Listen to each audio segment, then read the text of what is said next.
gente viu muito aí leasing, né? Entrou a regra do IFRS 16, mudou a política contábil. Então, a gente tem a involuntária, que é eu mudando por espontânea vontade, e a voluntária, que eu estou mudando porque eu sou obrigado. Tá? Qual que é a diferença? Para você ter voluntária, não é fácil, tá? Porque pode ser muito que você muda porque é melhor para o seu resultado, né?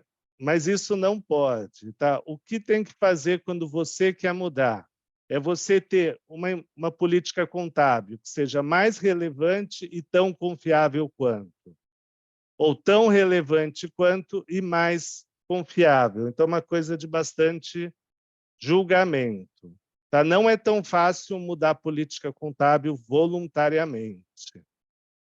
O que pode-se dizer é que, normalmente, quem escreve que mudou política contábil está corrigindo o erro, tá? E não ajustando política contábil. Como é tudo retroativo, dá na mesma. Mas, se você lê DF, de empresa de capital aberto, quase sempre que é mudança de política contábil não é, tá? É assunto que a auditoria vem puxando há anos, que a empresa resolveu corrigir. Mas ninguém tem erro quase no balanço, né? Tudo política contábil. E tem a involuntária, que vem uma norma. Basicamente, quando vem uma norma nova, a própria norma fala como faz essa transição, como que você vai passar da norma X para Y. Antigamente, para quem lê as normas que estava escrito IAS em inglês, aquelas que têm mais de 25 anos, mais do que antes de 98, elas são silenciosas, elas não falavam como faz a transição. Então, você trata tudo retroativo. As normas novas, elas dão um grande destaque para como deve ser adotado. Então, se a gente pega a norma de leasing, de receita, de instrumento financeiro, tem, sei lá, 4 páginas de como deve ser adotado.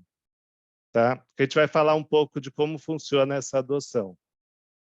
Então, alguns exemplos de política contábil. Aplicação de uma nova norma. Então, uma nova norma é uma alteração de política contábil. Cuidado! Se aquela norma não era aplicável para a sua empresa e passou a ser, isso não é mudança de política contábil, porque você não aplicava uma política contábil e começou a aplicar. Tá? Uma pergunta de prova isso. Mudança na apresentação das despesas da DRE, por natureza, passando para função. Tá? Então, para quem não conhece esse ponto, pelo CPC, você pode apresentar despesa numa DF por natureza, então, despesa com salário, despesa com depreciação, ou por função, despesa de vendas, custo do produto vendido e assim por diante. Se você é uma empresa SA, tá? A lei das SAs não autoriza por natureza, só por função. Então, eventualmente, quando vocês veem um balanço que tem a linha despesa com depreciação e na linha de cima está escrito despesa de vendas, automaticamente essa empresa não está cumprindo o CPC 26, tá? Porque despesa de depreciação é natureza, despesa de função seria despesa de vendas, tá?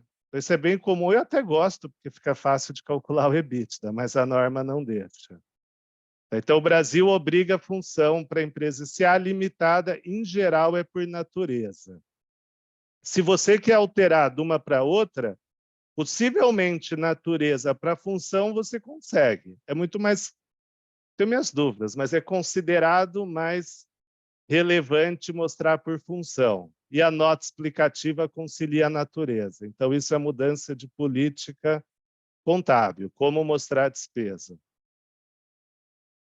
Mensuração de propriedade para investimento. Então, se você tem um imóvel que você aluga e não usa, isso não é o imobilizado. Tá? Então, a gente vai ver que se você aluga um imóvel, ele é uma propriedade para investimento. Nenhum shopping center deveria ter imobilizado, e sim propriedade para investimento. A norma de propriedade para investimento, ela fala que você pode usar ou o custo, seguir como imobilizado, ou o valor justo. Se você muda do custo para o valor justo, é uma mudança de política contábil, política de mensuração de PPI. Tá? O que a norma fala? Daqui para cá, normal. A gente acha que pode, a norma. Daqui para cá, precisa se esforçar muito. Tá? Você precisa se esforçar muito qual o motivo que você troca de valor justo para custo. Como está na norma, eu, se fosse auditor, né, não faço auditoria, mas eu pegaria muito no pé. Tá? Então, seria isso de política contábil. Agora, só entrar no outro ponto, que é, existem dois tipos de aplicação. Prospectiva, você só aplica dali para frente, e retrospectiva. O que é retrospectiva? É quando eu olho um balanço, me passa a impressão que aquela nova política sempre foi adotada, desde sempre. Então, a aplicação retrospectiva é você mostrar como essa política contábil sempre tivesse sido aplicada. Então, você ajusta tanto o período atual quanto o comparativo. E uma coisa que faz pouco no Brasil, se for relevante, o certo é o balanço patrimonial ter 3 colunas, tá? Você colocar uma coluna do início da adoção. Eu nunca vi no Brasil, mas na Europa é normal, não é muito difícil de encontrar. Então, essa é a aplicação retrospectiva. Então, por muito tempo, ou era para trás, ou era para frente. Aí eles falam, pô, mas voltar nem sempre é fácil. Como que eu faço uma estimativa há 10 anos atrás, sem utilizar informações que eu já sei hoje em dia? Então, eventualmente, é impraticável você voltar desde a origem. Quando adotou imobilizado, por exemplo, a norma falava, ou você volta tudo e usa a vida útil do ativo, faz custo de empréstimo desde a origem, ou você faz o deemed cost, o custo atribuído. Por quê? Porque é praticamente impossível no Brasil você voltar 20 anos com ativo imobilizado, você tem até mudança de moeda. Então, o impraticável é isso, eu não consigo voltar tudo desde a origem. O que a norma pede? Volta o quanto você conseguir.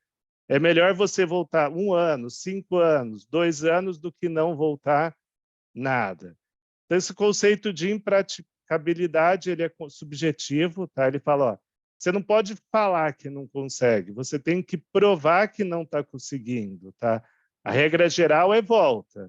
Você que prova que só consegue voltar 1 ano, que só consegue voltar 6 meses, 10 anos. Tá? Então, você faz um esforço razoável para comprovar. O falar que não volta, não pode. Tá? Então, esse é um ponto que a norma já mudou algumas vezes, o detalhe da redação, para evitar que a empresa seja um pouco oportunista com isso. E agora, esse é um conceito bem novo dentro das IFRS. Ele surgiu, salvo engano, com a norma de consolidação, com a IFRS 10, tá? Em 2012 ou 13. Que ele fala assim, é uma retrospectiva com algumas facilidades. Então, ele chama retrospectiva modificada. Quer dizer, você vai voltar? Vai, mas com alguma facilidade. Tá? Esse é o caso do arrendamento, tá? O IFRS 16. O que ele fala? É um pouco estranho. Ele fala assim, você volta a aplicação da norma o quanto para trás você consegue, mas você só buca no balanço de hoje. Quer dizer, você não republica resultado nem balanço, mas você calcula retroativo e joga o valor de hoje na sua DF, sem alterar o passado.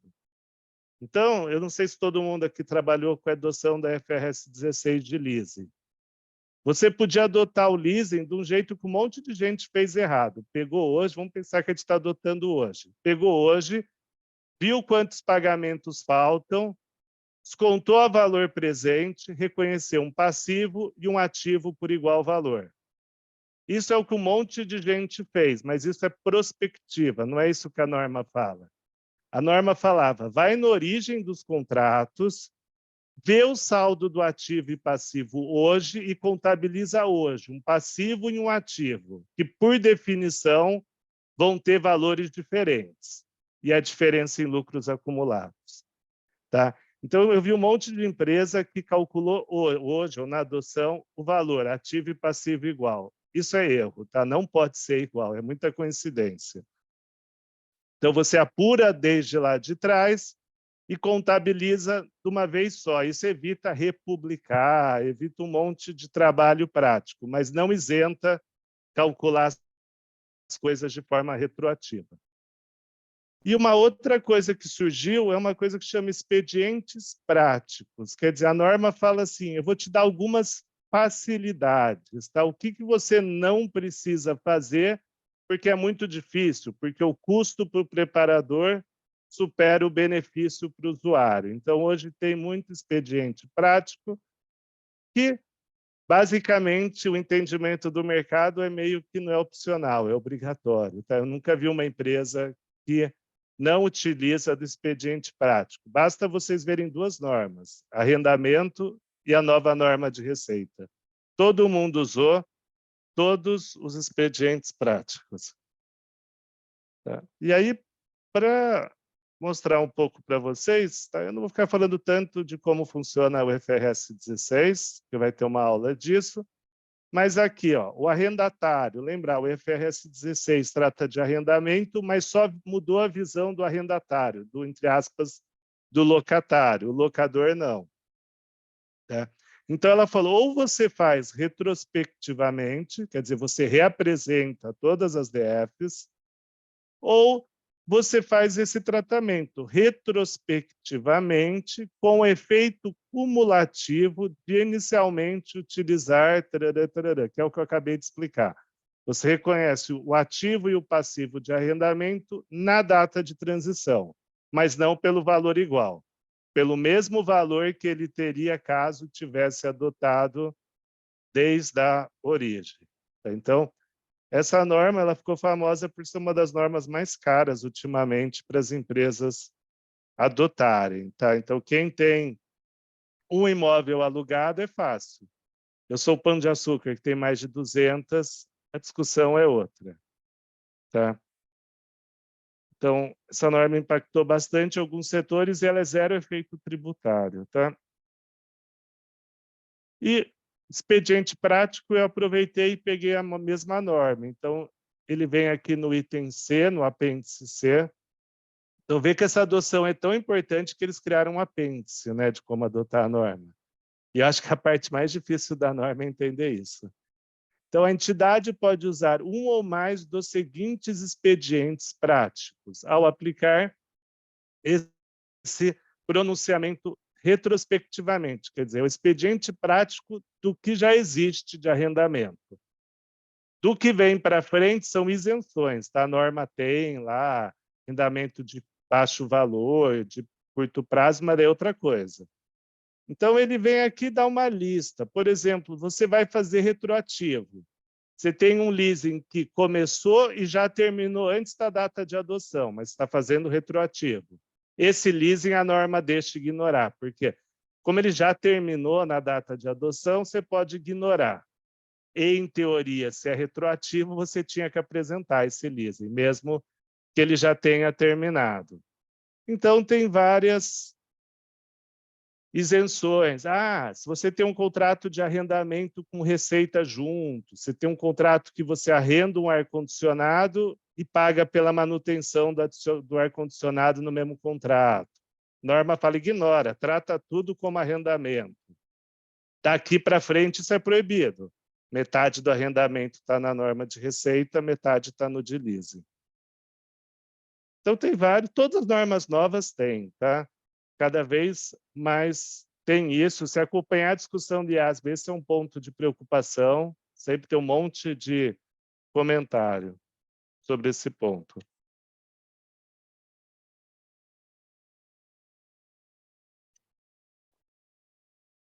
Eu trouxe um exemplo aqui que eu vou acabar fazendo, ele é bem simples. Um ponto, desculpa, IAS, está esquecendo de trocar por CPC. A gente não teve essa norma de custo de empréstimo, mas não tem como eu falar de política contábil sem citar alguma norma. Basicamente, a norma de custo de empréstimo, o que ela fala? Se você pegou dinheiro especificamente para uma obra, durante a obra, toda a despesa financeira que esse empréstimo, que esse financiamento gerou, ao invés de ir para o resultado, você ativa no valor do imobilizado. Acabou a obra, a despesa financeira volta para o resultado. Qual que é o efeito prático disso? O custo, né, a despesa financeira durante a obra vai transitar no resultado durante a vida útil do ativo, e não pelo prazo do empréstimo. Tá? Então, por muito tempo, esse tratamento era opcional, quer dizer, o Brasil nem tinha regra para isso, depois adotou antes da FRS uma regra para isso, e veio com a FRS e deu um ajuste, mas por muito tempo era opcional, principalmente no US GAAP. Então, sem querer, o exercício denuncia que ele é um pouco antigo. Tá? A Alfa iniciou suas atividades em 1º de janeiro de 2006 e adotou a política até então permitida pela IAS 23 de reconhecê-los, os custos de empréstimo, quando incorridos, como despesa quando incorridos. 10 em 2006, 10 em 2007. E aí a empresa quer corrigir as DFs. Então, eu estou apresentando 2006, 2007. Tá?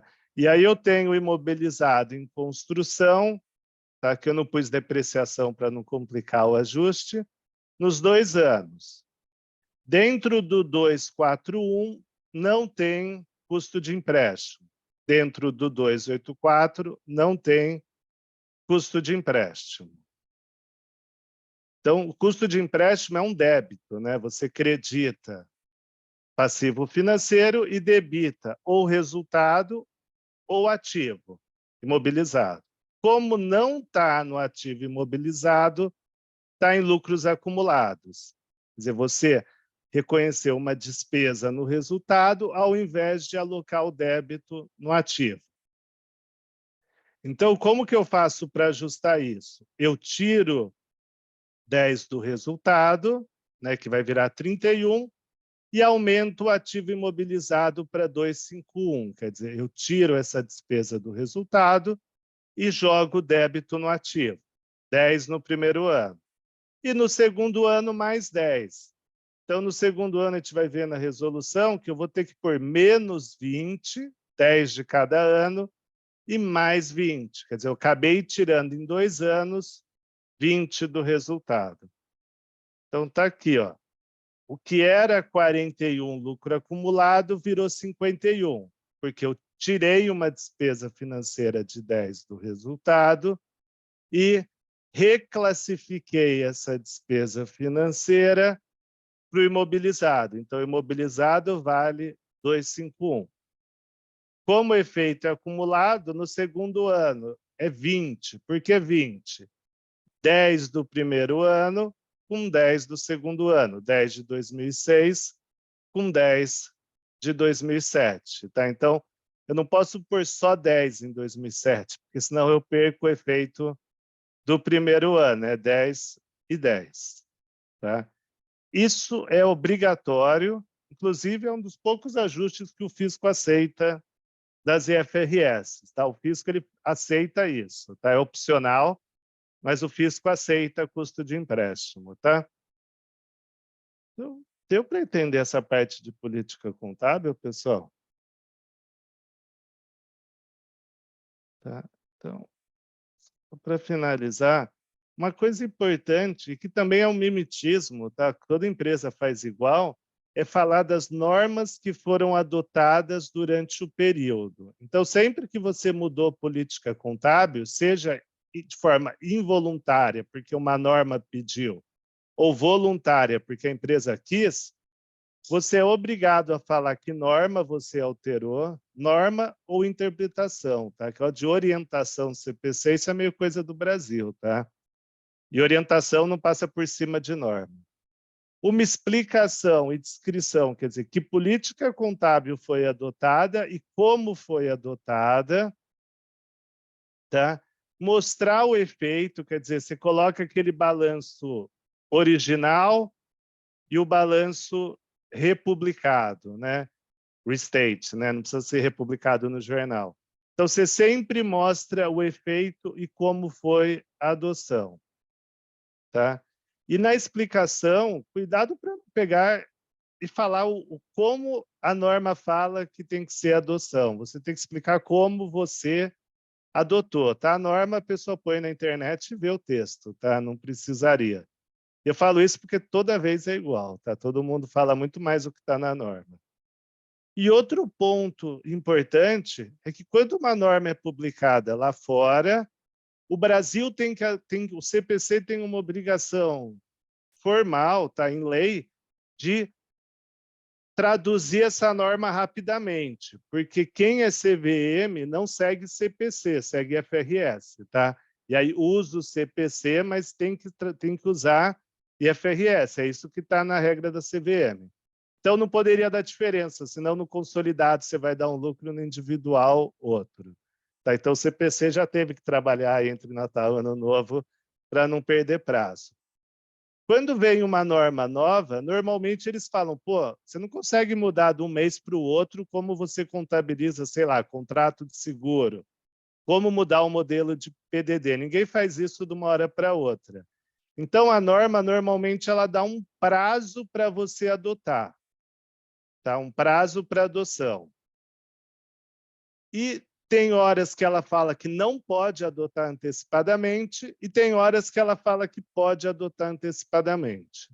Para toda a norma que já foi emitida e não foi ainda adotada, você tem que divulgar em nota explicativa. Que norma é essa? E se você acha que tem efeito contábil ou não. Então, essa norma é até engraçado. Você pegar duas DFs da mesma auditoria, sei lá, da KPMG, você vai ver que essa nota é idêntica. Tá? Até a formatação é igual. Eventualmente, até o bullet point ali que é usado muda nessa norma em relação aos outros itens da nota explicativa. E o que eu ia falar para tomar cuidado é quem pôr assim, não espero efeitos relevantes. O certo é, só afirma isso se você realmente não espera, tá? Depois você pode ter problema, tá? O investidor fala, não espera, e veio um ajuste gigantesco, tá? O investidor pode ir para cima da empresa, tá? Para falar que a administração fez declarações inverídicas, tá? Então, é melhor não falar nada do que falar que o efeito não vai ser relevante. Põe que a administração ainda está avaliando, tá? Mas se não tem certeza que o efeito é relevante, não escreve isso, tá? Porque isso é meio que nota padrão, um monte de gente escreve e depois vem ajuste. Tá? Isso eu vejo que o investidor pode ir na CVM, tá? Ou no órgão de classe, onde for, para questionar, porque tem o direito lá de informar, você não pode estar mentindo. Então, seria isso sobre política contábil. Outro ponto é a estimativa contábil. Então, a estimativa contábil é uma coisa que, basicamente, está em toda a contabilidade, está em todas as linhas. Tá? Se a gente for ver o que na contabilidade é uma certeza, eventualmente, sei lá, se tem o nome da empresa, CNPJ, Caixa e Capital Social. Que, diga de passagem, eu já vi tudo isso errado. Tá? Eu já vi nome de empresa errado na publicação. Era até na aula do professor Eliseu e era uma empresa que era nosso cliente lá, que escreveu Companhia Elétrica, sei lá da onde, SA, né? Mas você não pode ter companhia e SA no mesmo nome.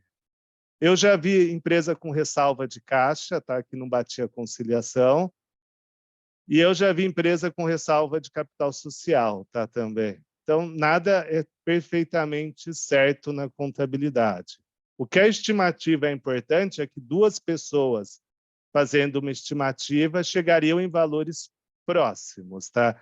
Se duas pessoas chegarem em valores completamente diferentes, uma está errada na estimativa. Tá? A estimativa, diferente da política contábil, você só ajusta hoje e para frente.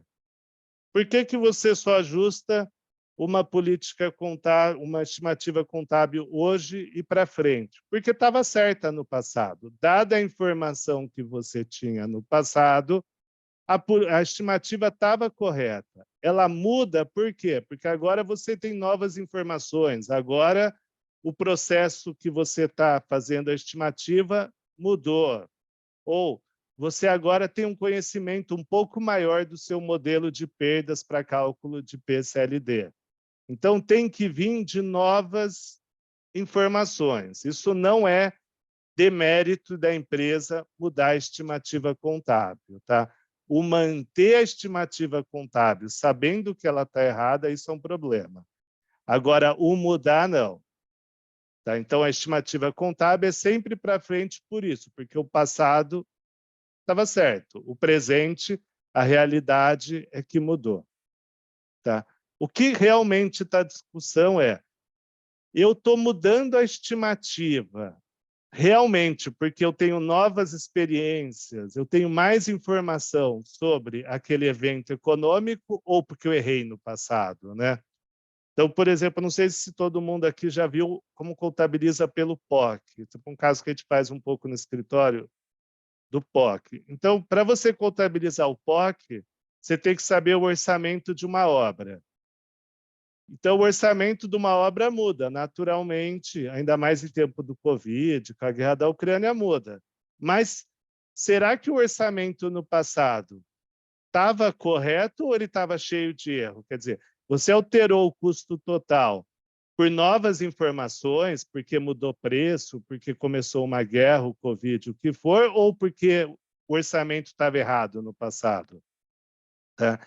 Então, isso dá discussão. Inclusive, na época, eu peguei todos os guidance das Big Four para comparar o que elas falam, é bem subjetivo. Tá? O manual de contabilidade ele fala para voltar. Tá? Ele fala se você tiver, e for inequívoco, que a estimativa estava errado, pode existir erro em estimativa. Mas esse é um dos pontos bem complexos. Tá? Erro em PCLD, como você comprova, né? Ou você mudou a fórmula de calcular a PCLD. Isso é uma estimativa, quer dizer, antes era 30 dias, agora é 45. Isso é porque mudou o comportamento da carteira ou é porque o 30 dias estava errado, né? Ou é porque mudou a metodologia de chegar no loss given default, né? Quando que o crédito vira podre. Então, é bem subjetivo, tá? Então, o ideal para o auditor ou para a empresa é quando muda uma estimativa muito importante, ter um memorando, tá? Explicando por que não foi um erro no passado, tá? Principalmente se aquele negócio, se você refizesse o passado desse problema, né? A empresa ia dar prejuízo, ia quebrar covenants. Então, quer dizer, será que o passado realmente estava certo ou a empresa deu uma martelada no passado para não ter nenhum efeito negativo? Então, o ideal é ter o memorando. Tá? Hoje, principalmente, Big Four pede memorando para quase tudo, tá? Para se proteger. Tanto a empresa, né, para ela, daqui 3 anos, se ela for questionada, ela puder explicar, né, o que aconteceu, tanto para o auditor, para ele ter uma representação da empresa, né? Porque tem coisa que fica só na fala, é muito fácil para o contador, né, explicar. Então, alguns exemplos que eu acho estimativa contábil que são importantes. Mudança na taxa de depreciação de ativo imobilizado. Então, hoje, eu imagino que um monte de gente deve ver empresa que mantém vida útil fiscal. Tá? Só pode manter vida útil fiscal se sua empresa for uma microempresa, que tem regra para microempresa, se não, é a vida útil do ativo para você. Se você muda a taxa de depreciação, você pode ter mudado porque você tinha uma máquina que você usava 2 turnos, agora está usando 3. Tá? Então, isso é uma mudança de estimativa. Agora, um caso que a gente está com um cliente aqui que é assim, ele sempre usou regra fiscal, cliente Big Four, da Bolsa, tudo. Mudou a auditoria fala, eu acho que essa fiscal está muito baixa. Metade das suas máquinas tem mais, acho que de 5 anos, né, que a regra fiscal. Então, a empresa está falando, pô, eu não posso mudar só agora, eu teria que mudar no passado. Isso falta uma semana para a publicação, né? Então, algumas vezes, mesmo uma mudança de estimativa, que a própria norma de imobilizado fala que é uma estimativa, pode ser um erro. Possivelmente, usar a regra fiscal foi um erro. Ou você tem um estudo que embasa tudo isso. Mas eu vejo um monte de empresa que usa taxa fiscal que eu tenho sérias dúvidas, tá? Se tiver um estudo. Então, o linear é sempre bem próximo das coisas. PCLD, então, eu tenho uma carteira de clientes, eu sou um banco, minha PCLD, né, minha perda estimada com crédito de liquidação duvidosa, é o que a gente chamava de PDD. Mudou. Mudou por quê? Porque o risco de crédito das empresas, bem como a composição da carteira mudou, ou porque você fazia de modo errado no passado, porque tinha um erro. Então, aqui também é um pouco subjetivo. E o que eu já recebi de dúvida aí dando aula é, eu tinha uma fórmula, simplificando, eu tinha uma fórmula no Excel no ano passado e eu alterei um pouco esse modelo no Excel, quer dizer, eu deixei ele um pouco mais complexo. Então, o fato de eu ter mudado a fórmula de cálculo da PCLD faz com que seja uma política contábil ou é correção de erro ou é estimativa. O meu ponto de vista é, se você defende que no passado já estava de acordo com a norma e você melhorou, eu entendo que é política estimativa. Agora, se o passado a fórmula tinha erro, ela não era aderente à norma, aí é erro, tá? Porque se você melhora o modelo, vem de maior experiência. Tá? Não sei se alguém trabalha em banco, mas o modelo novo que o Banco Central está adotando para a PCLD, que é igual aos IFRS, com certeza os bancos menores vão mudar todo ano, tá, a conta. Por quê? Porque vai melhorando o time de risco, o entendimento da norma, discussão com a auditoria. Então, eu acho que se só é um aperfeiçoamento do modelo, é estimativa, não precisa ajustar para trás. Outro ponto que dá muita discussão, valor de provisão que muda, é super comum mudar. Então, essa é a estimativa mais comum que tem na contabilidade. Tá?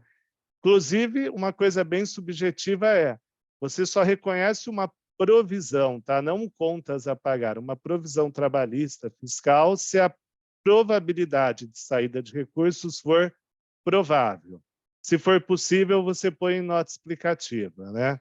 Até aí é legal. Agora pede explicação para advogado qual que é efetivamente a diferença de provável e possível. Aquela regra do 51% de perda não existe, tá? Porque se vê em inglês, tem um termo específico para mais que 50%, que não é nem provável e nem possível. Tá? Então, é uma coisa subjetiva, dá bastante discussão. E o outro ponto que a gente vai ver hoje, que dá discussão nesse assunto, é, quando você tem uma provisão e você soube uma nova informação após a data de fechamento da DF e antes da data de emissão da DF. Então, sei lá, você tem um caso trabalhista que o juiz deu a decisão final dia 10 de janeiro. Você ajusta o valor na DF de 31 de dezembro ou não? Tá? Você ajusta. Aí é engraçado, se você terminar a sua DF mais rápido, você não ajustaria. Se você demorar para fechar a DF, você ajusta, né? Então, esse caso que eu estou falando é super recente, tá? Eu não tenho tanto tributário, mas tem um negócio da STJ que ele julgou, da STF, que ele viu lá a coisa julgada, né, de CSLL, imposto CSLL, ele chama lá de coisa julgada. Então, toda empresa que não tinha publicado na CVM, tinha efeito disso da coisa julgada, teve que ajustar o passivo. Aí, o que a CVM falou? Falou, embora você, outras empresas, já tenha depositado na CVM, se o efeito for relevante, eu quero que republique a DF na CVM. Então, isso é um assunto que está dando... Estava, né? Agora já publicou, né, a DFP. Mas que estava dando muito problema em algumas empresas, que é a empresa correu para depositar na CVM antes do julgamento do Supremo, e a CVM veio e falou, não interessa, você já divulgou, mas vai ter que republicar. Tá? Então, essa foi uma intervenção que a CVM fez no mercado. Tá? Em algumas empresas é alto, tá? O efeito por causa da contribuição social. Tá? Então, um exemplo numérico aqui, simples para mostrar para vocês a questão da vida útil.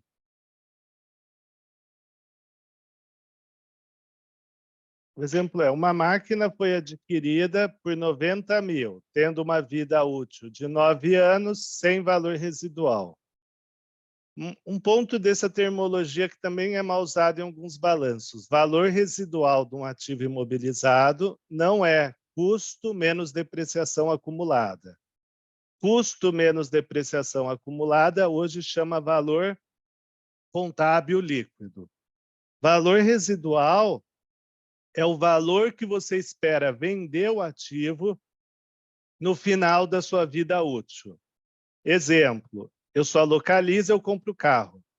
A Localiza, imagino eu que ela vende um carro com os 2 anos de uso, por um valor relativamente alto. Então, o que ela faz? Ela vê a diferença do custo para o valor residual, chega no valor depreciável. Esse valor depreciável que ela deprecia pela vida útil. Então, o valor residual é o valor que você espera vender o ativo no final da vida útil, quer dizer, no final do período que você espera usar o ativo. E eu não dei o exemplo da Localiza sem querer, tá? Mas é a única empresa que eu conheço que tem valor residual. A própria norma fala que na dúvida é zero. Tá? E a depreciação linear, ou seja, todos os anos a depreciação é a mesma, é uma simples divisão. A depreciação pode ser de outros métodos? Pode, mas a norma fala assim, na dúvida é linear, porque quando você usa linear, você diminui os erros, tá? Estatisticamente. Então, qual que é a depreciação do primeiro ano? Aqui é uma conta bem complicada. 90 mil dividido por 9, 10 mil. Então, você vai ter depreciação de 10 mil no primeiro ano, 10 mil no segundo, e até o último ano que você completa o ciclo de depreciação e o ativo vale zero. Então, nesse exemplo, o que eu fiz?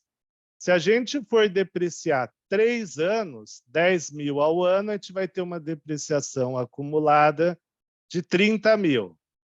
Por quê? 90 mil, que é o custo, menos 3 cotas de depreciação, 60 mil.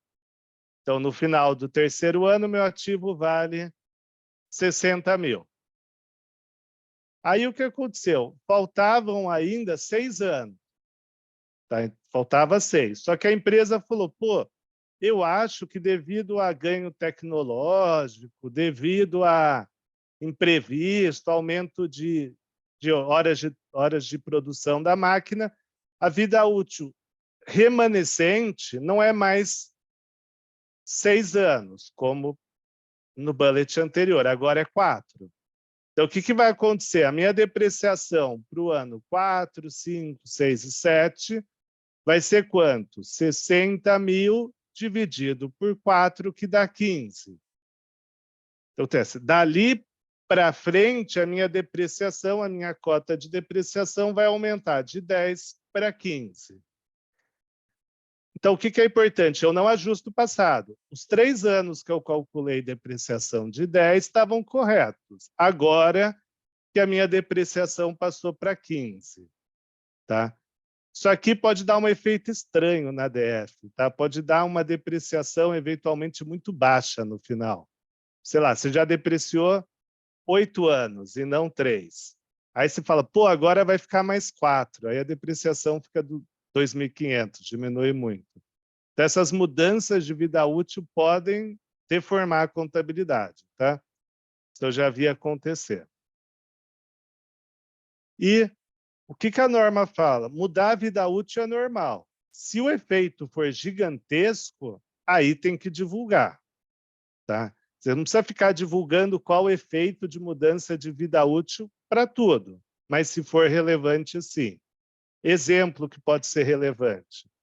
Eu tenho uma concessão de um serviço público que faltam 20 anos para terminar. Então, eu tenho lá um intangível, né, que é a infraestrutura, que eu estou amortizando em 20 anos. Só que meu serviço é péssimo. Aí o órgão regulador ele fala, sua concessão só tem mais 2 anos, depois disso acabou.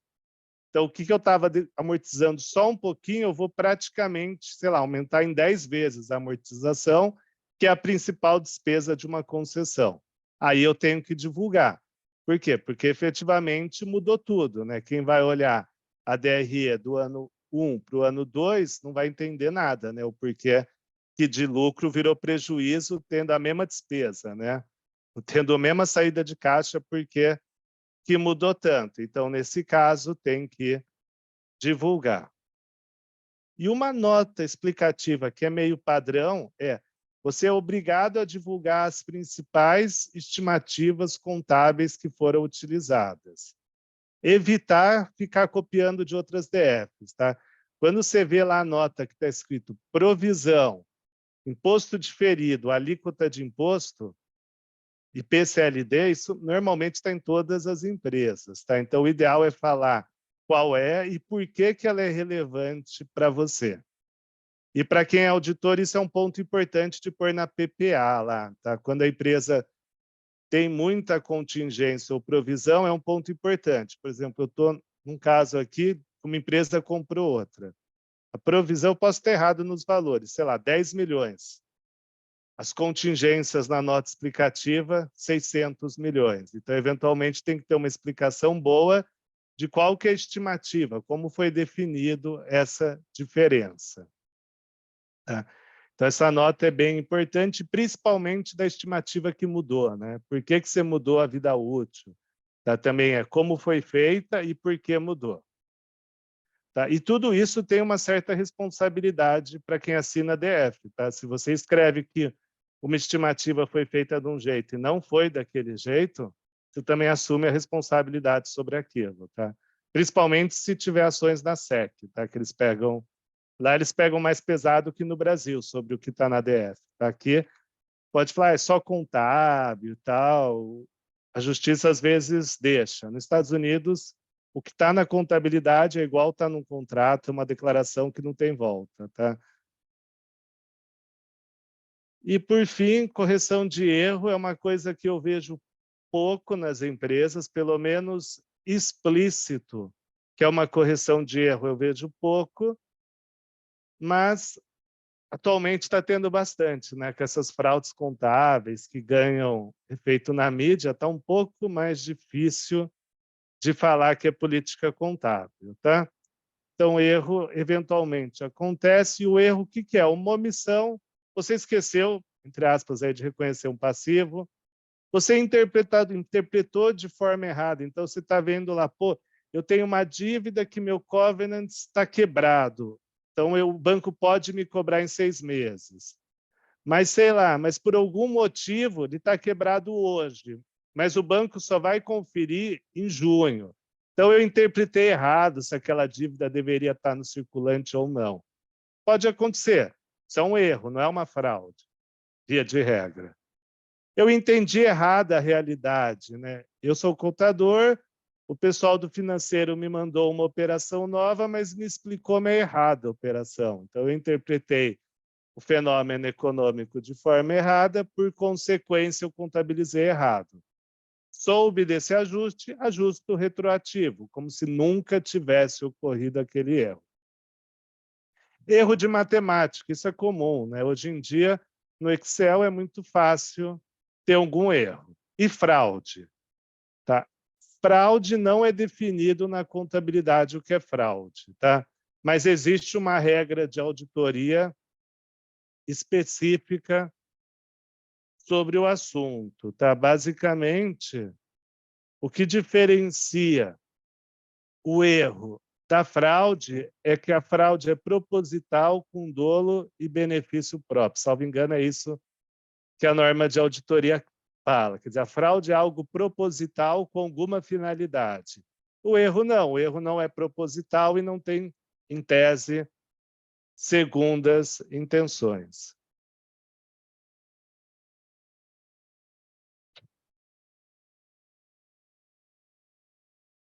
Pô, Moacir, eu tenho a mesma impressão, tá?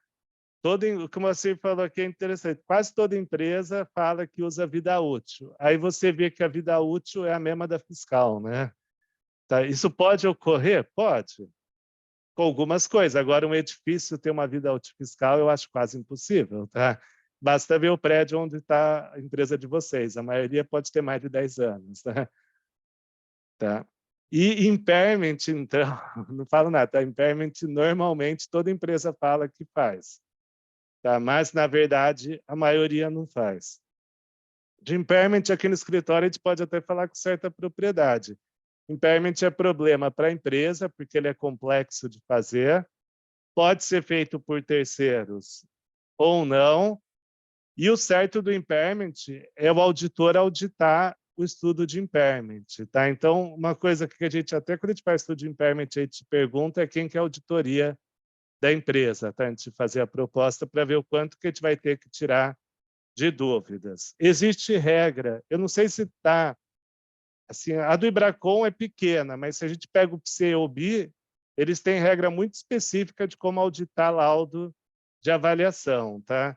Inclusive, eu recebi de um cliente uns questionamentos. A primeira pergunta que o PCOB faz é se o perito é independente. Né? E quantos trabalhos o perito faz para a empresa, quantos anos ele faz o teste de impairment para a empresa. Mas um monte de gente não faz, tá? Escreve que faz e não faz. Eu, particularmente, acho que eu já tive essa discussão com o Eloy, eu acho que é melhor a empresa não falar nada, nem que faz, nem que não faz, do que afirmar que faz, tá? Porque se você assume a auditoria de uma empresa que fala que faz, você pode pedir esse teste de impairment, tá? Fala, cadê o do passado? Aí você já começa ruim a relação. E eu já vi em arbitragem pedir o teste de impairment, tá? Ela falando, daí vai lá, então pede, está escrito aqui que você tem, então me fornece, né? Aí fica aquela discussão, a auditoria fala que é confidencial, tarará, mas toma cuidado com falar que fazer e não faz. Quem não faz não precisa falar que não fez, né? Pode simplesmente não falar, não está muito certo, né? Melhor não falar nada do que falar que fez. Mas tem outras, tá? Eu vejo um monte de política contábil que eu acho que não está bem aplicado, que é um pouco de cópia. Tá? Então, só recapitulando. Né? O Daniel até falou um pouco. A empresa ressalva que não foi feito o teste de auditoria, a nota explicativa fala que foi feito, né? Tá sempre tomar cuidado, isso é muito de nota padrão. Tá? Ou uma coisa que eu não sei se vocês têm cliente CVM, agora com esses relatórios ESG, né, que está na moda aí, ou mesmo formulário de referência, cuidado com inconsistência, tá? No ESG fala uma coisa, no formulário de referência, e da contabilidade fala outra, tá? A empresa fala que ela é ótima em relações com trabalho, que ganhou aquele prêmio de melhores lugares para trabalhar e tem trabalho escravo, né? Que nem já pegaram, tá? Esse exemplo é verdadeiro que eu estou falando, tá? Aí do Sul. Então, cuidado com essa cruzar, tá? A informação. O que é o erro? O erro vem de mau uso ou falha, né? Eu nem sei a diferença exatamente de falha e mau uso de uma informação que existia, que estava disponível, quer dizer que a empresa poderia usar e não usou. Tá? Quer dizer, a informação existia, porém não foi utilizado. Tá? É diferente de uma PCLD, de um crédito das Lojas Americanas, na DF de junho do ano passado. Quer dizer, lá eu não tinha informação que a Lojas Americanas estava mal. Agora eu tenho. Então, não preciso ajustar a minha PDD de um ano atrás, que não estava disponível, agora que está.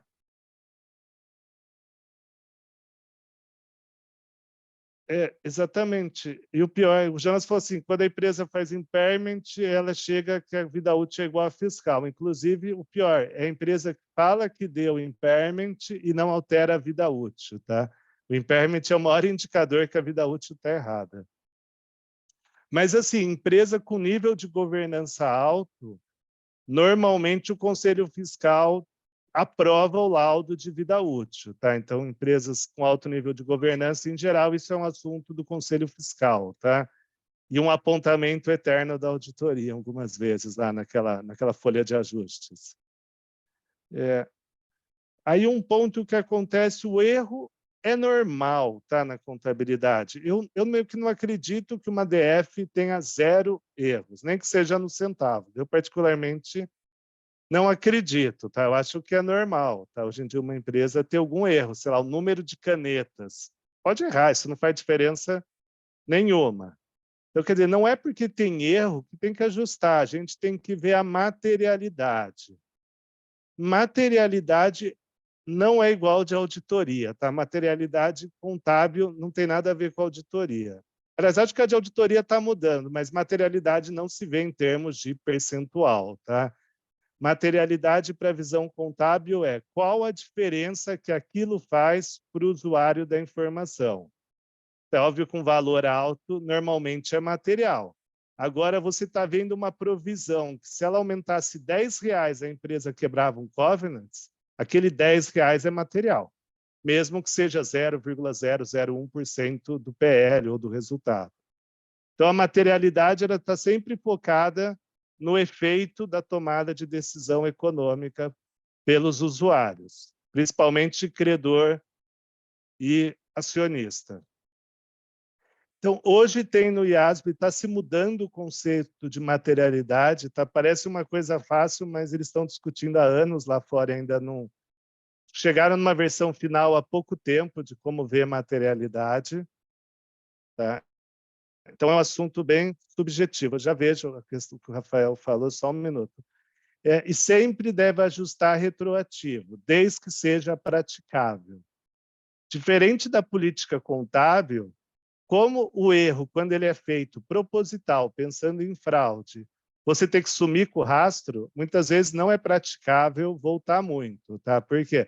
Porque justamente quando alguém erra por meio de fraude, tenta-se apagar todo o rastro. Né? Então, nem sempre dá para refazer. Então, você volta dentro do aplicável. Eu vou mostrar um exemplo, é antigo, mas eu achei interessante desse último item. Tá? E da diferença de erro e fraude, aqui também eu peguei um exemplo bom de criatividade. E aquelas empresas que adotavam CPC, PME e depois mudavam devido a esta norma. Eu acho que assim, o que o Rafael fala é que o CPC, PME, eu sou PME. O PME é aplicável, via de regra, para qualquer empresa que seja de médio e pequeno porte, ou seja, salvo engano, 300 milhões de faturamento ou 200 de PL. E ela cresce. E aí, originalmente, o PME ele era para ser tudo igual ao full, mas não é. Tá? Por quê? Por causa de gap temporal. O PME, para a norma antiga, é quase igual. Tanto que quando eu fiz até a prova de PME, uma certificação, se eu não soubesse PME, ia dar na mesma. Só que ele tem uma diferença temporal. Ele não atualizou a norma de receita nem a norma de arrendamento. Mas está para atualizar, tá um projeto no IASB de atualizar. Até uma professora da FPCAF que toca isso pelo Brasil. Eu entendo que quando muda de gap, é tudo política contábil, tem que ajustar tudo retroativa, porque você usa um gap e está adotando outro gap. Então, eu entendo que serve para arrendamento, mas serve como tudo, é tudo política contábil. E uma coisa também, o Brasil tem um negócio que é interessante, eu não vou lembrar a norma, que não é muito com isso que eu trabalho, mas dentro de PME tem 3 tipos. Tá? Tem a PME, vamos por assim, tá? Desculpa o termo, grande, que segue o FRS PME. Tem a PME média, que é um IFRS de PME simplificado. E tem a microempresa, que é mais simples ainda, tá? Que você pode fazer receita por nota fiscal, não precisa de nota explicativa. Então, quando vocês estiverem com um cliente bem pequeno, não precisa usar a PME, tá? Dá para usar umas deliberações do CFC que são um PME facilitado, mas eles falam que a essência do FRS está mantido. Às vezes é melhor do que usar regra fiscal, porque a regra fiscal, notoriamente, está errado o balanço. Então, aquele cliente vai participar, sabe, para quem faz BPO, por exemplo, aquele cliente vai participar de uma licitação, ele pode ser desqualificado se usar a regra fiscal. Agora, se usa esses PMEs, ele não é, e é quase igual a dificuldade. Tá? Inclusive, eles têm simplificação justamente nesse sentido de usar o critério fiscal como a vida útil. Tá? Então, cuidado com esse negócio de empresa muito pequena seguir critério fiscal, porque o dia que der algum problema, principalmente licitação, pode sobrar ou para o contador ou para o auditor. Tá? E se eu for participar de uma licitação e tiver algum indicador contábil, isso pode ser uma das primeiras coisas que eu vou tentar para desqualificar quem ganhou, né? Tentar mostrar que a contabilidade não está de acordo com o CFC. Então, para mostrar alguns exemplos de erro, eu trouxe a CVC, imagino que todo mundo conhece, a Agência de Viagens. que deu um monte de problema contábil, inclusive o contador agora é um amigo meu da minha faculdade que está corrigindo. Então, eles fazem um texto gigante para justificar os erros, e o mais interessante, eles criam dois conceitos. Eles falam que teve erro. Erro quer dizer, o erro foi não proposital, segundo eles, não proposital, um erro de sistema, tal. Quando eles começaram a processar tudo de novo e achar os erros, eles encontraram distorção. Aí a gente lê o que é distorção? É indício de fraude, quer dizer, não é fraude, é só indício. Mas ao invés de chamar de fraude, eles chamam de distorção, tá? Isso aqui, na minha visão, é achar que quem lê ADF é bobo, né? Porque distorção, na minha visão, é até, entre aspas, menor que erro, né? Assim, né? Distorção ao pé da letra é um erro pequeno, né? Não, na verdade, não tem nada a ver, é muito maior que o erro, tá? Então, eles criaram isso e a auditoria aceitou. O mais impressionante é isso, teve uma distorção de 200 milhões, né? Não é uma fraude de 200 milhões, não é um erro. E o Moacir colocou aqui as regras, é isso mesmo, Moacir. Você já aplicou isso, Moacir? Você já viu alguém aplicando? Não, recentemente a gente precisou fazer esse questionamento aí numa DUI, até para poder direcionar o trabalho, né? Mas isso é algo que, via de regra, o corte é PME ou full, né? A gente não vê É, esses outros cortes, né? eu também não via, mas um dia eu fui dar aula de FRS PME para não repetir tudo para os alunos do FU, eu achei isso. E o FRS está criando norma para microempresa, tá? O que o FRS não gosta lá fora é de definir empresa basicamente por tamanho, tá? Isso é uma coisa que pode dar para... Se eu sou um fundo de investimento, eu aplico numa empresa que tem aí na NBC 1001, como você falou, eu posso falar que eu não quero. Se eu sou um fundo, provavelmente eu não vou querer que aplique o small. Por dois motivos. Um, porque eu perco comparabilidade com meus outros investimentos, e outro é o ponto que o Rafael comentou. Quando mudar para full, vai ter um ajuste contábil eventualmente violento. E, por último, usar PME pode ser um salvo-conduto aí para o contador fazer contabilidade mais ou menos, tá? Porque ele fala, não sou full, tal, isso não impacta o fiscal e é mais ou menos. O que eu já vi na prática é capitalização de intangível, tá? A empresa usava o FRS PME, um desses, justamente para não ativar intangível. Enquanto a norma contábil, ela fala que o que é desenvolvimento, lá, dados os critérios, é obrigatório.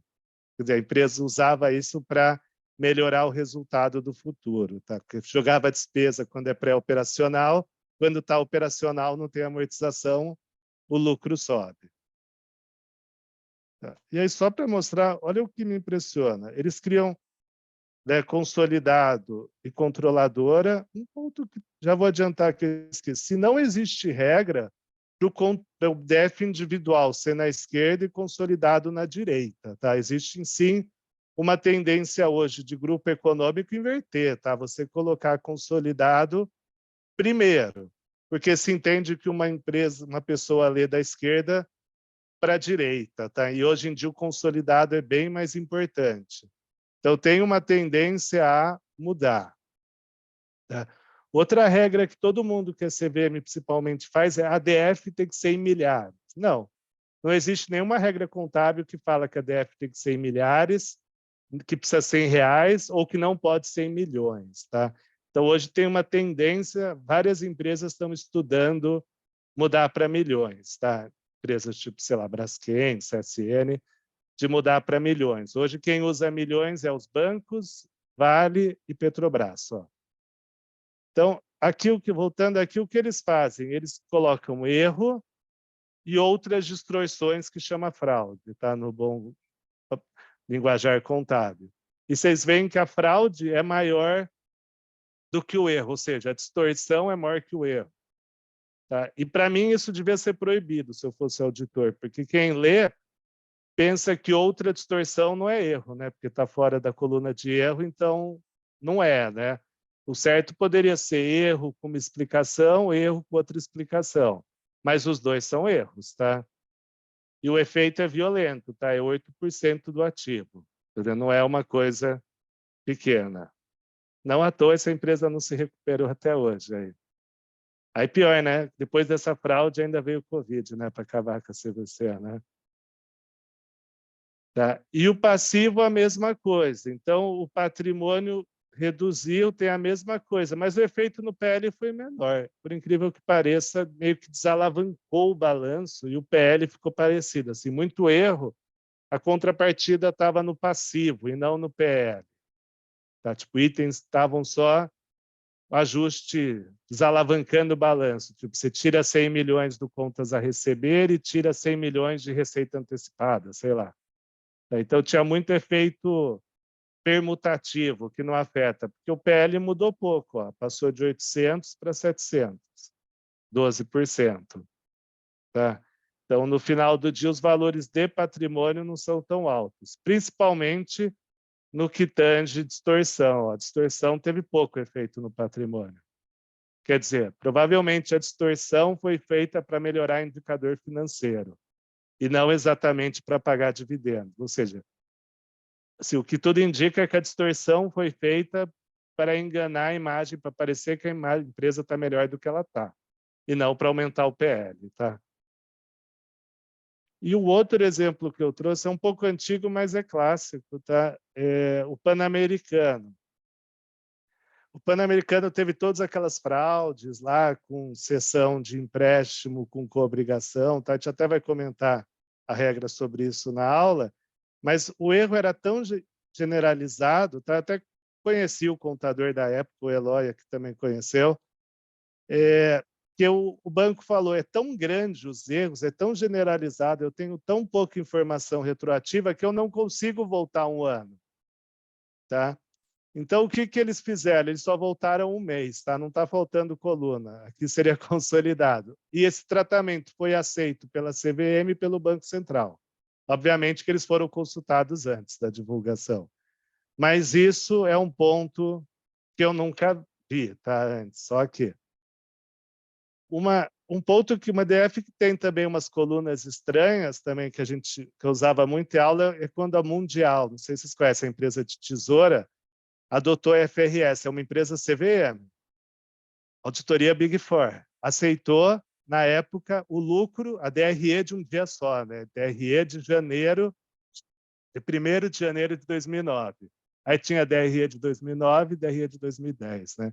Isso é público, está lá no site da CVM também esse erro.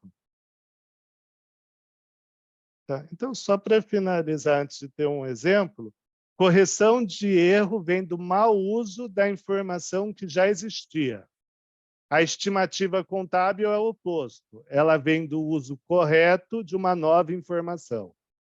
E a política contábil é as mudanças das regras, de como os eventos econômicos estão refletidos na contabilidade. E aí, pessoal, só queria que vocês tentassem responder esse. Tá? Vou dar uns 2 minutinhos, 3, e eu corrijo.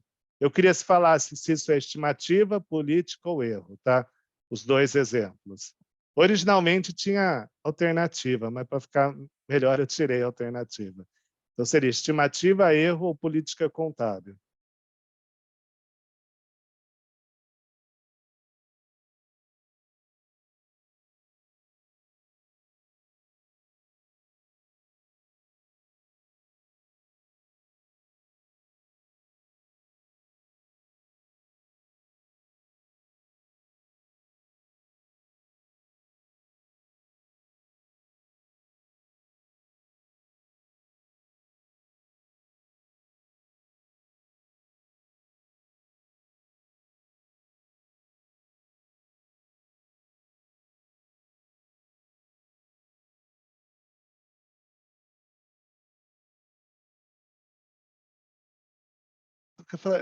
Daniel, quando você for mandar a resposta, eu posso até falar se está certa ou errada, mas quem for mandar para mim, até nos outros, coloca no privado, porque assim não é todo mundo que vê a resposta, tá? Aí eu posso falar se está certo ou errado, também não, ninguém vai saber qual a resposta. O Eloy, os 2 acertaram, o Daniel e o Eloy. Acho que eu falei bem na hora que você estava mandando, né, Eloy? Tá, não, o Eloy mandou certo. Esse negócio que a gente usa bastante em curso, quando tem mais tempo, é pedir para mandar no privado, porque senão todo mundo sabe a resposta. E uma coisa que eu vou tentar usar aqui, principalmente nas últimas aulas, tem um negócio que não sei se vocês já usaram, mas tem um comando aqui que chama break rooms.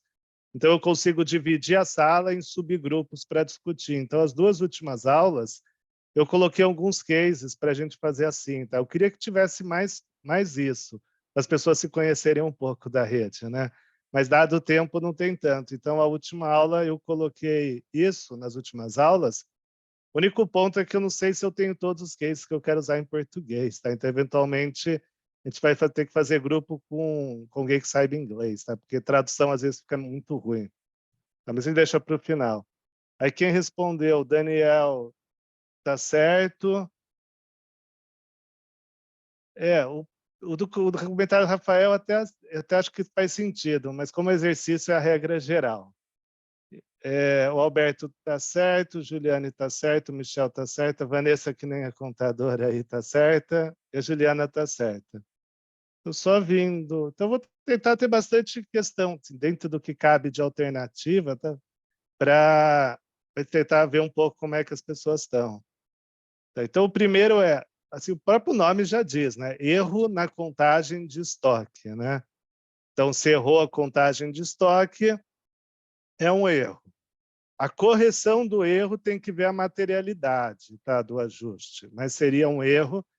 E para quem é auditor, é até interessante, tem uma norma de demonstração intermediária, que é a única norma que fala alguma coisa de auditoria, mas fala que nos ITRs, na demonstração intermediária, não precisa fazer contagem de estoque.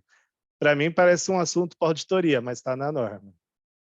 E a provisão para crédito incobrável seria a PCLD. Era 30 mil, durante o ano, 50 mil foi baixado porque deu a perda definitiva. Isso não quer dizer que o 30 mil está errado, quer dizer que os 50 mil vem de evento novo.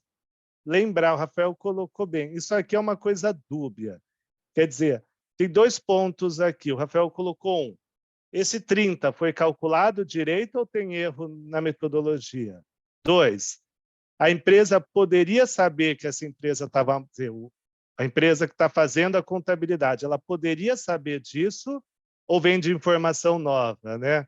Então, muitas vezes o cliente está lá sem nenhuma PDD num banco, de repente ele quebra, né? Aí eu fico pensando, pô, mas será que o banco que recebe DF sempre não deveria saber? Você falar para um banco, ele vai falar que não, né? Então, por caso da Lojas Americanas, eu acho que mal tinha PDD, tá, nos créditos. Aí, de repente, mudou para 100%. Mas é sempre questionável, tá? Quem já viu o modelo de PSLD sabe que eles são robustos, mas não dá para prever tudo, né? Alguém conseguir prever que uma empresa vai quebrar? Exatamente, Lois. Teve 9, tipo a Lojas Americanas, 9 informação é ajuste. Tá? Então, aqui, via de regra, tá? No sentido geral, é estimativa. Eu sempre tento nomear aqui os exemplos para, eventualmente, se não está na tela alguma coisa ficar fácil, eu zero por norma, em vez de ficar acumulado. Agora, falar de evento subsequente. Tá? Esse é um ponto importante, deu algumas discussões no Brasil. Eu já respondo, Daniel. Principalmente com a questão do dividendos. Tá? Dividendos e bônus em banco. Você vai ver que dividendos no Brasil é uma jabuticaba. Nenhum lugar no mundo funciona igual ao Brasil. Aliás, é o oposto do mundo. Quando falamos em representação retrospectiva para o cliente, levando em consideração, devemos levar em conta a materialidade da auditoria? Eu entendo que deveria, tá? Mas o cliente ele pode alegar a materialidade do ponto de vista contábil. Mas eu acho que tem que levar a materialidade da auditoria, pelo menos pensando do lado de consultor, a empresa pensa assim, tá? Se cabe ou não na célula de ajuste, tá? Isso, da representação retrospectiva. Embora, formalmente, não tenha uma coisa a ver com a outra, né? Materialidade é para ajuste de erro e não para mudança de política contábil. Mas dá para se alegar a materialidade, tá? Mas eu vejo que materialidade não se aplica para novas normas, alguma coisa assim. Agora, para correção de erros, sim, Daniel. Agora, para nova norma, eu tenho uma dúvida se existe materialidade, tá, para uma nova norma. Então, eu vou te falar de evento subsequente.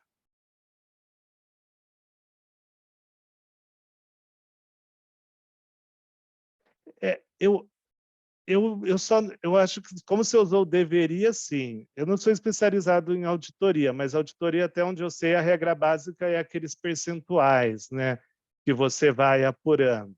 Mas eu já vi a auditoria falar que o número é pequeno, mas pode ser relevante, tá? Quando fala de juros com parte relacionada, quando fala de algum assunto sensível, tá? Então, eu acho que a auditoria parte daqueles percentuais, mas ela não precisa se limitar.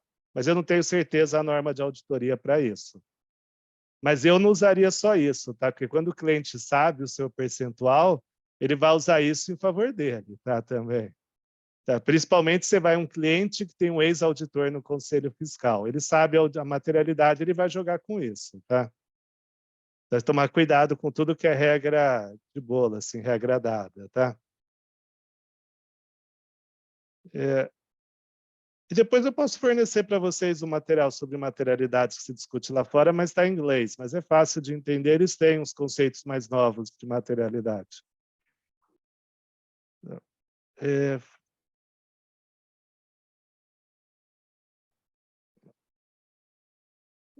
Ah, Eloy, nem precisa, tá? Porque vai dar mais gente, tá, Eloy, que você perguntou. Então, te falando de evento subsequente, a gente tem que entender 3 datas na contabilidade. Embora pareçam fáceis, nem sempre é tão fácil. Porque a gente está falando de eventos subsequentes, ou seja, eventos posteriores à data base da DF, vamos supor 31 de dezembro. Depois dessa data, a gente tem 2 momentos, tá? Que é que data a emissão das DFs foi autorizada e que data é a publicação. Publicação é fácil, é a data que a DF virou pública. Agora, a data de autorização é a data que eu fecho a contabilidade, que eu falo, a partir daqui, nenhum evento vai alterar nada. Tá?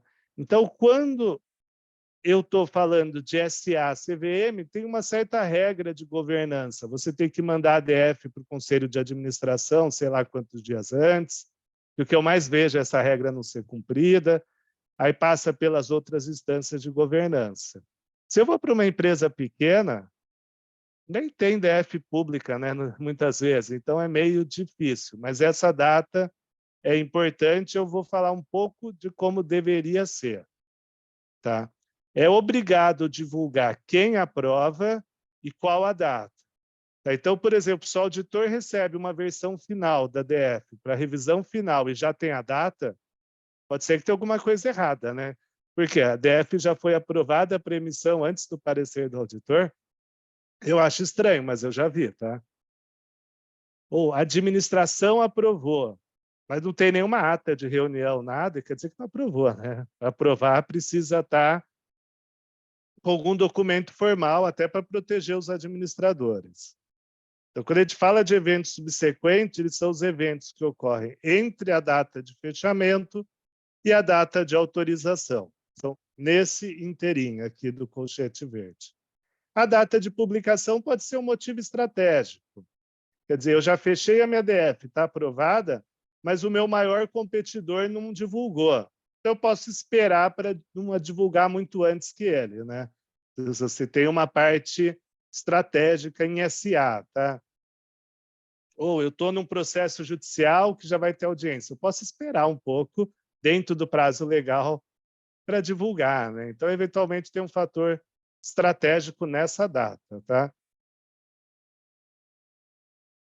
O que não pode é divulgar DF sem ter autorização aprovada por alguém. Tá? O contador não tem essa alçada. Então, qual a data de autorização para emissão das DFs? Então, a norma ela é feita para o mundo inteiro. Então, ela não pode levar em conta aspectos societários. Ela não pode falar o que está na lei das SAs de um país. Então, a FRS, ela, em tese, tá? Ela tem um pouco de impacto, ela é feita para se adaptar a qualquer jurisprudência. Então, tem que ser uma coisa meio genérica o texto. E aí, o que a norma fala? Data em que as demonstrações financeiras são apresentadas pela primeira vez a algum órgão no qual existem pessoas externas à diretoria e o corpo funcional. Quer dizer, quando que essa data é disponibilizada para um conjunto de pessoas que tem alguém externo? O que eu vejo? Via de regra, conselho fiscal ou conselho de administração. Se a empresa não tem esses dois órgãos, pode-se usar a data que a diretoria autoriza a publicação dessas DFs. Mas quando a gente vai para a empresa limitada, é bem problemático qual que é essa data, tá? Normalmente eu colocaria, como contador, eu escreveria que a data que a diretoria fez a reunião e aprovou, tá? E se for uma empresa SA, é a data eventualmente que foi para os acionistas, tá? Porque a empresa limitada não precisa fazer reunião de cotistas, né? Você pode dispensar se tiver autorização de todo mundo, né? Pode ser dispensada pelo Código Civil. Mas se for uma SA, tem que ter, tá? Embora, na minha opinião, um monte de SA nem tem reunião, assembleia de acionistas, né? Só no papel.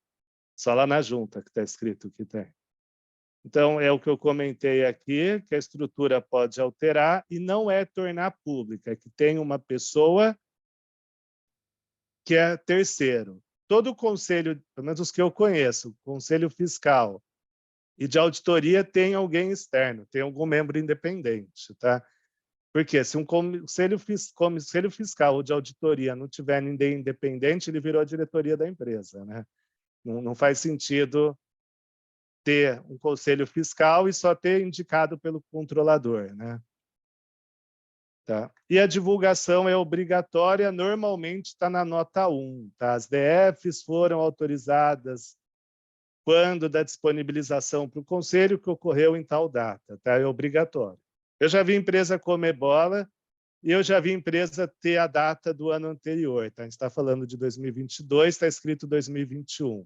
Tá? Então, cuidado com essas notas que tem o boneco ali só para autorizar. Então, um exemplo aqui.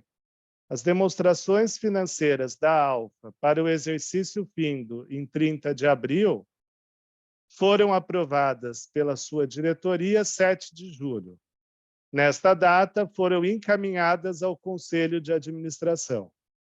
O Conselho autorizou a emissão em 15 de julho e elas foram publicadas dia 17 de julho. Dia 22 teve a aprovação pelo acionista, quer dizer, o acionista ele vai ter a Assembleia Geral, né, a GO, e aí ele aprova as DFs. Tá? Eu coloquei fim em 30 de abril só para mudar, eu poderia falar em qualquer data. Tá? A título de curiosidade, não é obrigatório uma empresa divulgar 31 de dezembro. Tá? Tem empresa na Bolsa, principalmente agrícola, que usa no safra. Só complica, né, para quem está olhando o balanço, mas pode. Então, a pergunta é: qual a data de autorização para emissão das demonstrações financeiras e quem foi o órgão responsável por sua aprovação? O que vocês acham, pessoal?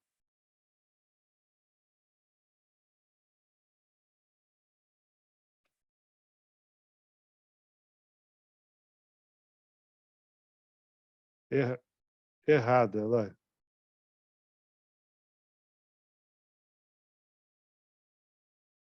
Não está certo, Eloy, sua explicação.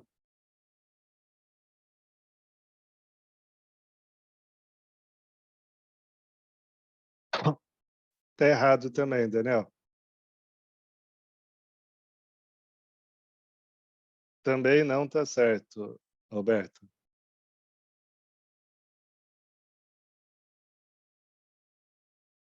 Não, Eloy, essa pergunta que você fez, mas só vale quando passa pelo acionista? Não, é bem antes.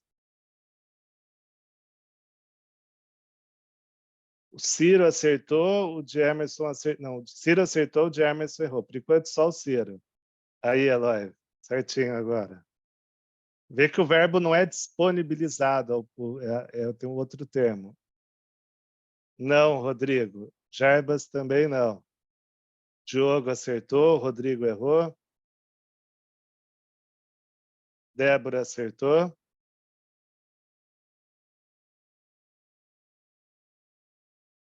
Rafael acertou. Jonas, não.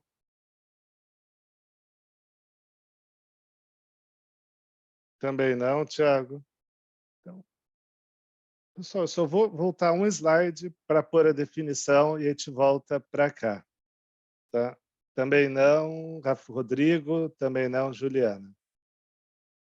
Tá? Olha a definição. Data em que as DFs são apresentadas pela primeira vez a algum órgão no qual tem gente externa. Então, a data que foi encaminhada a um órgão com pessoas externas. Então, está aqui.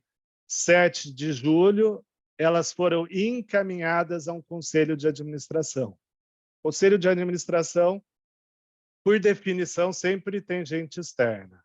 Então, o evento é o encaminhamento ao conselho de administração. Quem aprova é a diretoria, tá? E a diretoria aprova o encaminhamento. Mas o conselho pode pedir modificação na DF, tá? Normalmente ele chama o auditor e pode pedir, mas é sempre a data de encaminhamento ao conselho e que aprova é a diretoria. Isso é a regra geral, tem exceção. Só o encaminhamento basta. O que eu acho, Eloy, é que se o conselho pede para mudança, volta e a diretoria emite de novo para o conselho, tá? Então, normalmente ela vai para o conselho e, eventualmente, volta aí a data do segundo encaminhamento. Tá? É um ou outro conselho que pede mudança em DF. Normalmente é quando tem o independente muito forte, tá? E aí, normalmente, você passa pelo conselho fiscal, alguma coisa antes. Altera a data. Mas você não altera na DF, né? Altera só na nota explicativa antes de publicar. Mas eu acho que é o encaminhamento para a definitiva. Eu também concordo, Alexandre. E aí tem alguma regra fiscal, de auditoria, que eu não lembro, pessoal, mas a data do parecer de auditoria tem um distanciamento máximo para essa data. Tá? Se uma DF teve emissão autorizada dia 30 de fevereiro, o parecer não pode ser assinado em dezembro, tá? Mas eu não lembro exatamente a regra, mas tem uma distância máxima, eu imagino que para proteger, inclusive, o auditor, né? Tá, mas existe a regra máxima.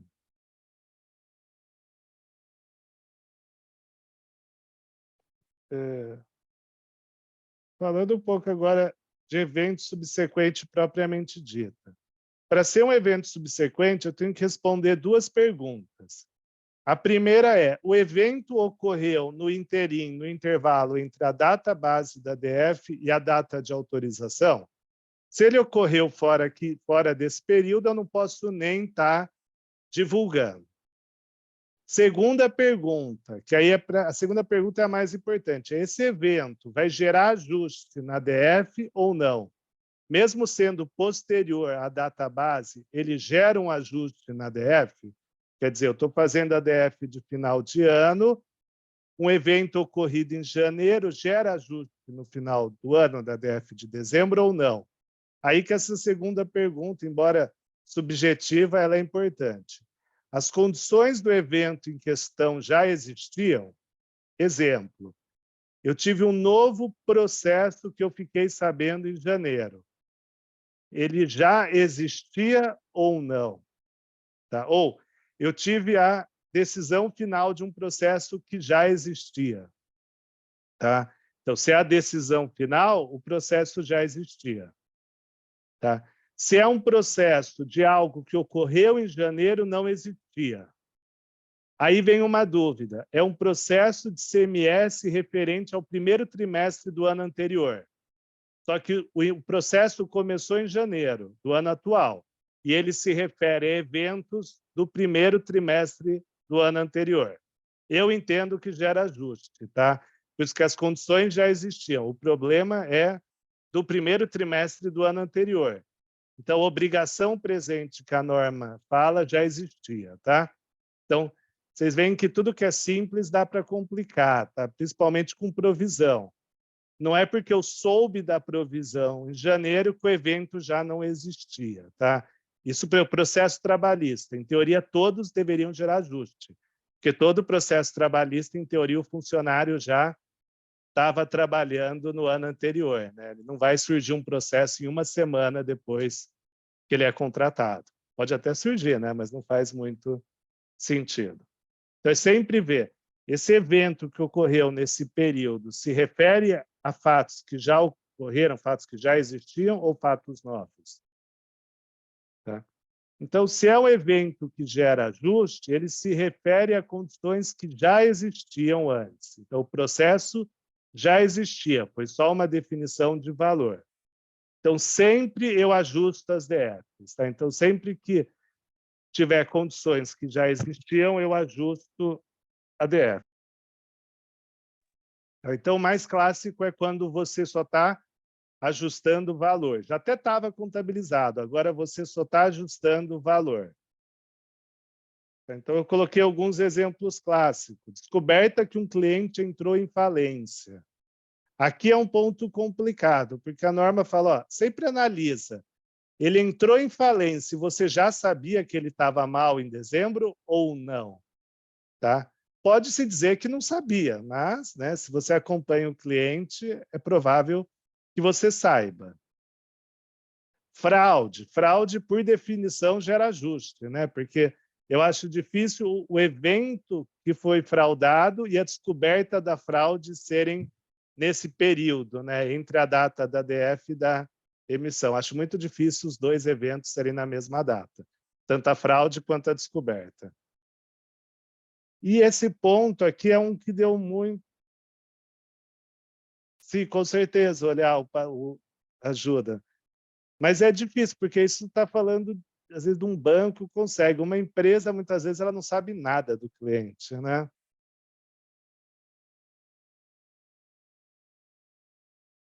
Eu entendo que tem, Eloy. O Eloy perguntou assim, se eu entendi certo, a carta do advogado chegou nesse período. Em geral, ela chega mesmo, né? Porque você está falando de um evento de 31 de dezembro, você vai falar com o advogado em janeiro, que ele vai te dar a carta. Então, você ajusta.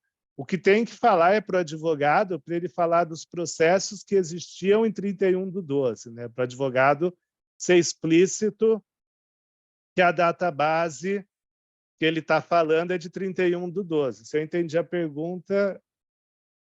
Ah, não, Eloy, eu entendi seu ponto. O que o Eloy perguntou é se a carta chegou depois da autorização para emissão do advogado. Eu, como auditor, eu não ia aprovar a emissão de uma DF sem antes receber a carta do advogado. Tá? Eu acho que é obrigado para o auditor receber circularização de todas as contas e todas as provisões antes de fazer qualquer parecer. Né? Então, minha visão, não deveria acontecer isso, tá, Eloy? Minha visão de contador. Eu nunca autorizaria uma DF antes. Ah, é. Sou advogado. O Eloy falou assim, a carta veio antes, depois foi retificada. Aí, eventualmente, eu pediria para ajustar o balanço, mas poderia dar uma disputa legal. Tá? O contador, a empresa pode falar que ela não abre o balanço e pronto. Aí o auditor coloca uma ênfase no parecer dele também e pronto. Também. Tá?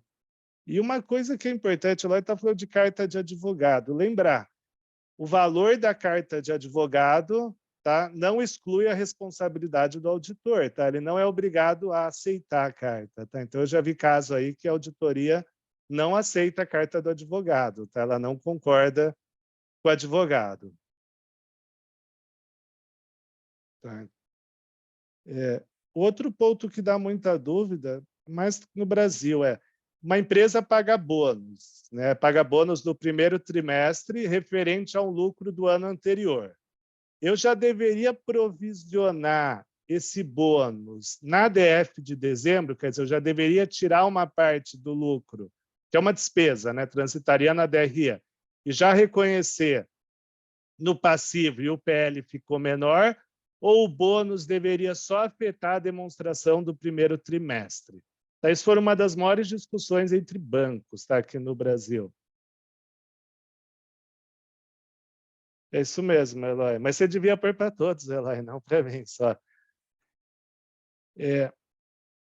Então, esse é o assunto do bônus que você referente ao ano. O que a norma fala? que você precisa ter uma obrigação presente. Então, ela fala que você só provisiona o bônus, embora você saiba o valor na primeira semana do ano, se em dezembro a fórmula já era pré-definida, seja por práticas passadas, que é o que a gente chama de obrigação construtiva ou não formalizada, ou porque tem uma fórmula definida num contrato, num acordo. Então, quer dizer, a PLR, que é definida com o sindicato, você já provisiona no resultado do ano. Agora, um bônus que é 100% discricionário pela diretoria, se a diretoria falar no dia 3 do ano, eu vou dar R$10.000 de bônus para cada funcionário, não contabiliza. Se o bônus, que nem muita empresa faz, já tem uma métrica anterior, quer dizer, a empresa fecha as métricas do bônus durante o ano, que acho que é a prática da maioria das empresas, aí você provisiona. Tá? Então, o único bônus que não pode ser provisionado no final do ano é quando tem um livre, entre aspas, aí não é, nunca é tão assim, mas um livre-arbítrio da diretoria quanto ao valor. Se o valor é pré-determinado, tem que afetar o resultado do próprio ano. Tá? Então, se você pensa em banco, isso dá muita diferença, tá, no lucro do banco. O fato dele provisionar ou não, tá? Então, esses são alguns eventos que geram ajuste.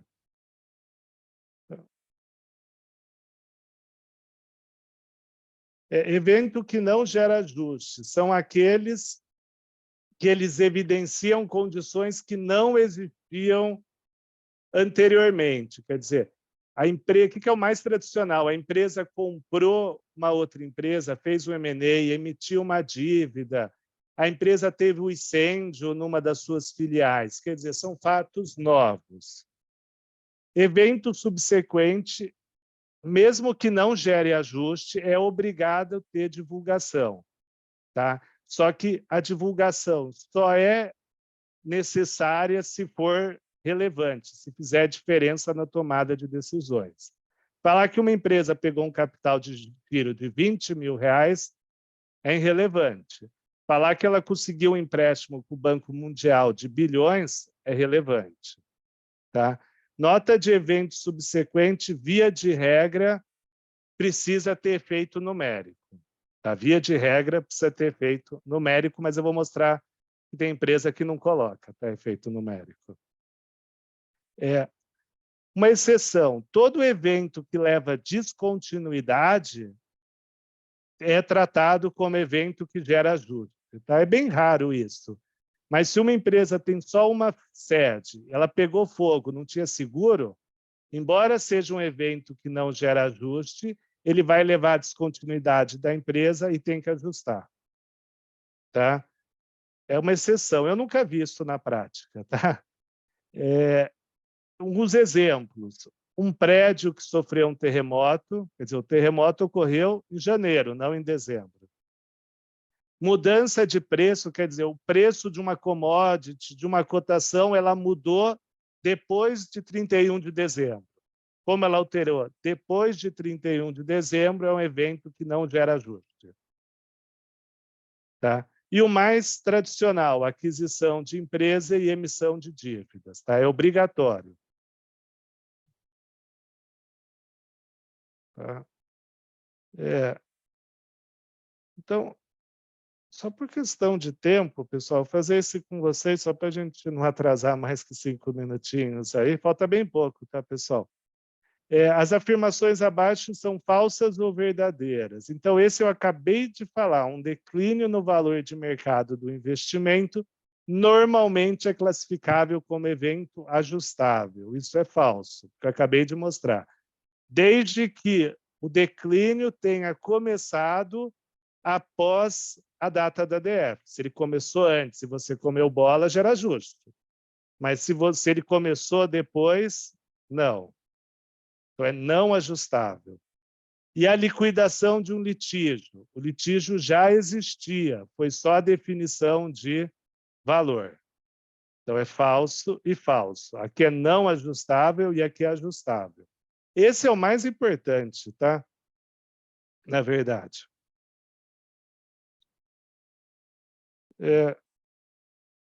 Outro exemplo, o exercício contábil da Citrus Company foi encerrado em 31 de outubro de X7. Entre a data base e a data de autorização para sua emissão, ocorreram 4 eventos. Quais deles não geram ajuste? O primeiro é meio igual a um que eu já mostrei. Foi descoberto um erro. Então, o erro na PCLD sempre gera ajuste. Por quê? O erro indica que a condição já existia, mas a empresa comeu bola. Então, sempre ajusta. Acordo de compra da sede administrativa que era alugada. Isso não gera ajuste, porque o acordo foi fechado depois da data base. Recebimento de sinistro. Então, recebimento de 150 de sinistro de um seguro que estava mensurado por 90 mil. Então, você achava que ia receber 90 mil. Quando chegou 2 semanas depois da data da DF, você descobriu que recebeu 90 mil e não 150. Então, é outra face da provisão, tá? Mas você achava que ia receber 150, mas recebeu 90. Então, é só um ajuste de valor, tá? É um mero ajuste de valor. Então, esse gera ajuste. É igualzinho a esse. O A e o C geram ajustes. E descontinuidade da operação no Equador não gera ajuste. Só geraria ajuste do Equador se isso levasse à descontinuidade do grupo econômico. Então, a resposta é B e D. Deu para entender esses dois testes, pessoal?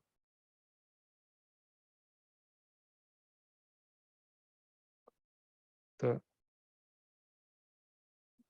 E aí, tá, só para finalizar, a parte de dividendos, vamos deixar para o comecinho da próxima aula, tá? Para não passar muito do tempo. Uma parte no final, só mostrar evento subsequente, Petrobras. Então, vocês vão ver bastante evento da Petrobras, porque é um balanço que eu sei que tem tudo, tá? Quando vai procurar. Então, tem venda de ativos do Porto do Polo Potiguar e de Alagoas. Então, independente do texto, eu queria mostrar que tem valor, tá? 1,38 bilhões, 300 milhões, tem valor. Agora eu vou pegar um caso que eu acho que o Edu nunca ouviu falar nesse caso. Mas o Itaú faz pouco tempo que ele adquiriu uma corretora. O Itaú não fala em lugar nenhum quanto pagou pela corretora, tá? O que eles vão alegar? Que na visão deles é imaterial. Tá? Eu tenho minhas dúvidas, mas essa é a explicação que eles vão dar. Então, eles compraram essa empresa Ideal Financeira e não divulgam o valor, diferente da Petrobras. Tá? Então, seria isso, pessoal. Vamos deixar esses 2 slides de contabilização de dividendos para a próxima aula, tá? Uns 10 minutinhos, que eventualmente quem não conhece muito de dividendos pode ter dúvida e vai atrasar muito, tá? Mas é uma interpretação, tá, do CPC, a gente deixa para a próxima aula. Então, seria isso, pessoal, por hoje, tá? Não sei se deu para aproveitar, desculpa ter passado uns minutinhos aí do tempo. E a próxima aula a gente começa com 5 minutos, tá? 7h35 em ponto. E aí, lembrar sempre o material tá lá, se alguém tiver problema, manda e-mail para baixar. É bom, uma dica é baixar o material e quem tiver tempo, tentar ler o CPC antes, tá? Quem tiver tempo. Que aí eu acho que consegue vir mais municiado aí para dúvidas. Mas já adianto que não é toda dúvida que eu consigo responder, tá? Dentro do que eu sei. Mas é isso, pessoal. Obrigado aí por terem participado. Obrigado, Gustavo. Um abraço. Um abraço. Valeu, pessoal. Um abraço.